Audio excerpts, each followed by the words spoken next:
Hello and welcome to your weekly update. I'm Seymour Segnet, and this week I've been doing a lot of work with our amazing 3D for manufacturing, DFM I should say, design for manufacturing,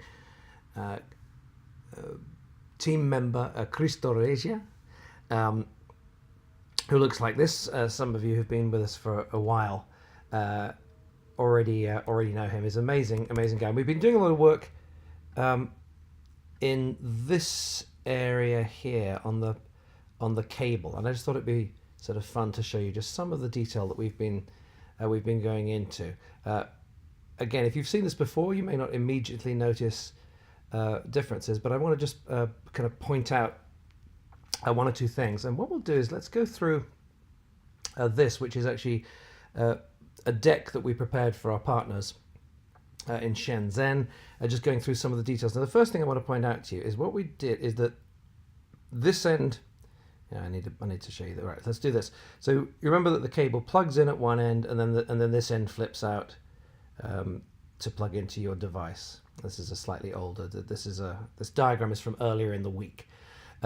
So this plug-in area here, we wanted to make sure we got a lot of inquiries coming in. By the way, any questions or comments that you have, always to hello, please, at magfast.com. Hello at magfast.com. And we ordered from Amazon 4 or 5 of the most common USB-C cables. And you can see us here with some calipers measuring 12.1 millimeters from side to side on that one, 12.27 on this one, 10.7. This is one with a very tight. This area here is called the over mold because it is what it says it is. It's molded over the actual tip itself. And you can see most of them are kind of 12.3, 12.27, the same. This one's quite a bit smaller. And what we wanted to do is to make sure that this area here would accommodate any cable that you have, because one of the features, right? You'll have the built-in cable. And so we measured them, and we found that, because this was not an area we had ever finalized, but the model as it stood would actually not have fitted 3 of the 4. It was easily adjusted, but that was how we went about it. And what we decided to do was to make this super generous, so even if you've got a cable with a big fat over mold, it'll almost certainly fit. We think it's going to fit 99.9% of cables. You have to be a pretty crazy cable not to get in there. So what else have we got in this deck here? Oh, another little adjustment we made here. These, and remember, you're just looking at diagrams at the moment, right? These are not photographs. These are engineering diagrams. But we've got the what I call the pimples and dimples. These are the pimples.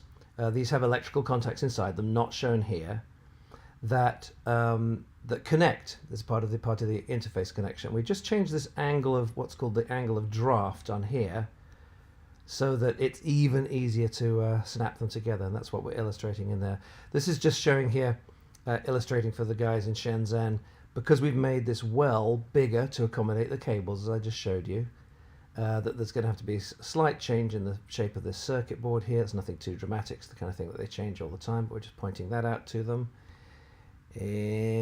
What are we pointing out here? You know what, there's a better diagram for that one. That one here.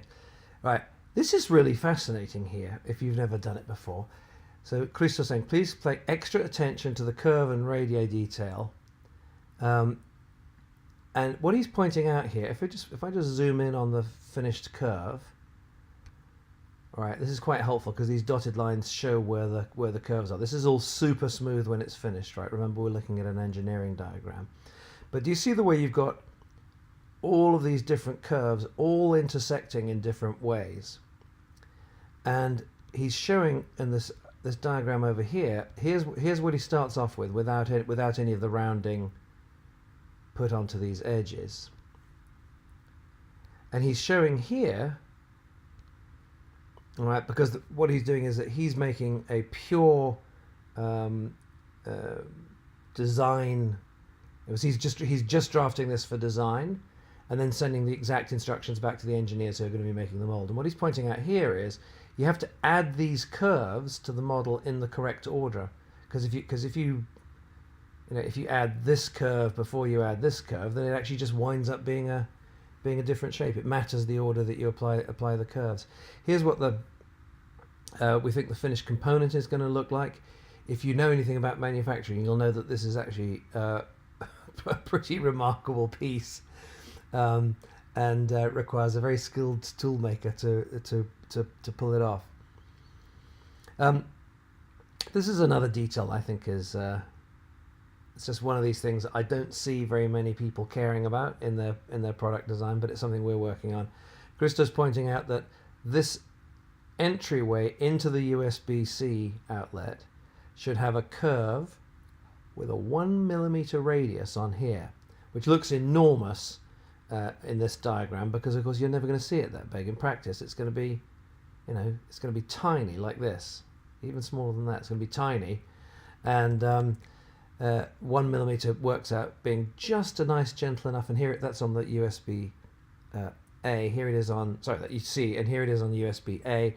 Same thing, 1 millimeter curve radius there means it's just, when you're trying to plug it in, it's just going to slip in just that little bit easier.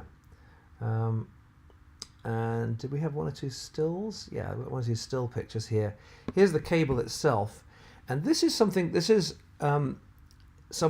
we've not seen done before, and I don't even know if we can pull it off, so please be kind to us if we're not able to pull this off.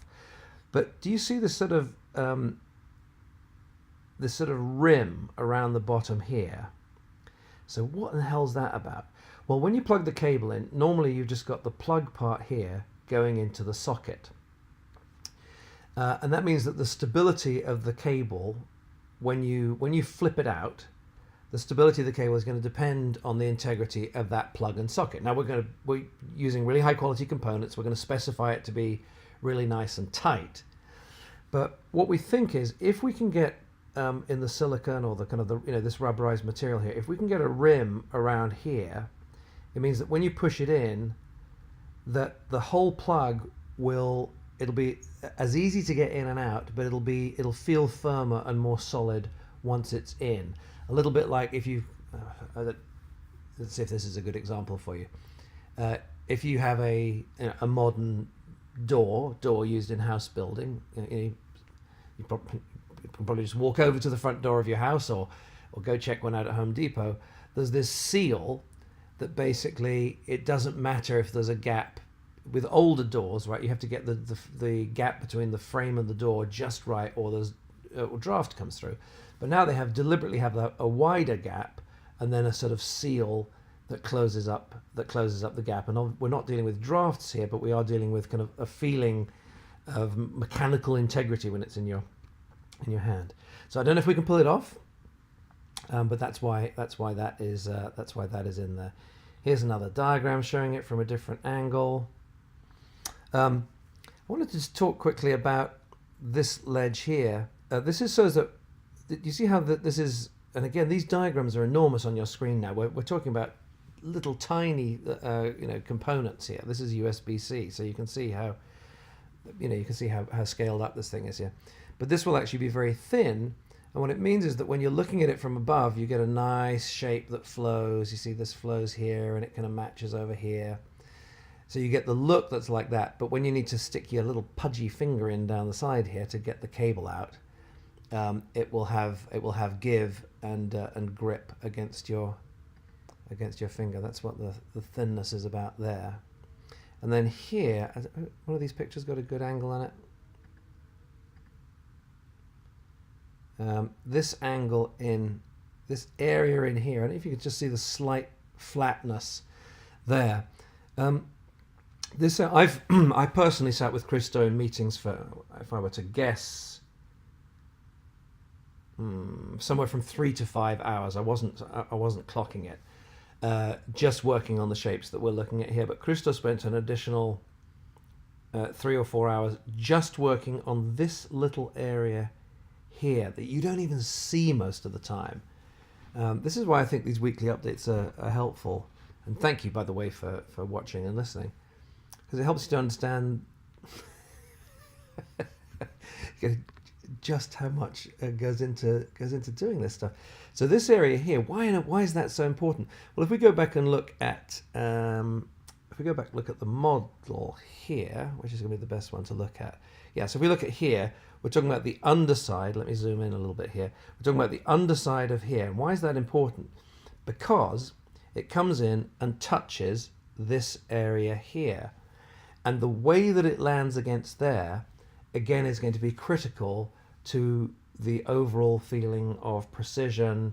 That flip back action. I often, when I'm doing it live on camera, I go bloop and I pull the cable out and it flips back in. And the way that it sits and lands against the bowl there is just going to be critical to the to how the finished product looks and feels. So that's it. That's your update on the cable and the wells. This well, we call it the spoon, this spoon hasn't changed at this time. If we need to tweak it to better support this cable, we will. I'm trying to keep it as a perfectly smooth spoon at the moment. But we have changed this well to enlarge it to better accommodate cables, and then to cables. It'll obviously accommodate our cable. You can see our cable easily fits in there, but to make sure that this area here is nice and wide to better accommodate any other USB-C cable that you might have for the next decade or so. And so one of the things I've been saying in materials I've been writing recently is the between these two, USB-C here and USB-A, USB-A, you've got the outlet here, look, the one you've been using for the last 10 years, and here you've got the one you're going to be using for the next 10 years. So for anyone who says the extra time we're taking to do this right means that the thing will be out of date. Every technology that we're packing into this is about making sure we accommodate the stuff, the cables and so on that you've had. Hey, Chris, we accommodate the cables and everything that you've had for the you've built up, the collection of cables and so on that you've built up for over the last 10 years, and that we can accommodate the new technologies that are going to define the next 10 years, which are USB-C, and of course this guy here, Qi wireless charging. All right, that's it for this week. Thank you so much. Please keep your questions and comments coming. hello@magfast.com. Thank you again for your support. This is a long and exhausting process getting this right. I'm so pleased with our manufacturing partners overseas who are moving at a tremendous pace now. After kind of a long period where it was just proving to be tough, we actually had to switch. We had to switch partners a few months ago, as you know, if you've been listening, and just the amount of commitment to doing something hard. No one else out there has packed so many things in here. You remember this? 4 ways of getting power in, 5 ways of getting power out. Nobody has this. And whilst each of the technologies themselves are familiar and reliable, LEDs are not new, touch switches are not new, Qi is not new, having a logo on the front isn't new, having a cable that plugs in is unusual. Most of them are permanently attached, as you know. Magnets aren't new, but packing all of these things together is what's the phrase? Simple is hard. We're working really, really hard to make sure that this is really simple for you. All right, I'm Seymour saying it. Thank you so much. Questions and comments, love to hello@magfast.com. hello@magfast.com. Thank you so much.